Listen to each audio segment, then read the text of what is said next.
Добре дошли в канала на Life Store. Днес ще приготвим пълнени чушки. Една традиционна есенна рецепта. Ще загреем в тиган малко зехтин и ще нарежем наситно 2 глави лук, като аз използвам един жълт и един червен. Можете да използвате всякакъв лук, какъвто предпочитате. Ще го запържим за около 5-7 минути и след това ще добавим и шепа чери домати или нарязани 2 домата. Ще добавим и измит ориз. Ще разбъркаме заедно, ще добавим подправки. Аз добавям шарена сол, обикновена сол и черен пипер, една консерва домати в собствен сос. Ще ги намачкам добре и ще ги разбъркам. И сега вече ще добавим и веган телешко рагу на Life Store.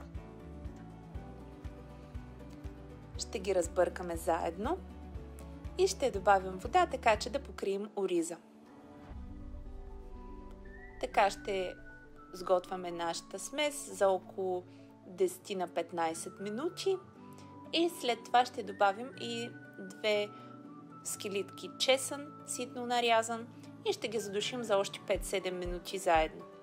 Сега е време да подготвим нашите чушки. Можете да ги напълните цели, но аз предпочитам да ги направя на половинки, тъй като доста по-удобно се запичат и по-лесно. Ето така подготвяме и нашите чушлета.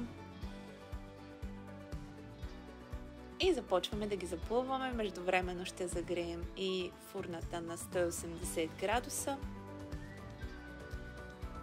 Ще полеем малко с зехтин, ще поръсим с сол и започваме да запълваме чушленцата с плънката, която сме приготвили.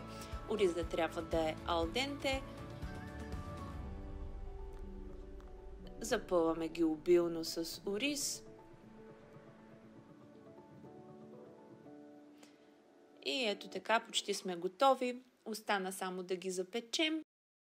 И ястието за цялото семейство е готово, есенно вкусно. Бъдете здрави и сити с Life Store и се абонирайте за още рецепти в канала ни.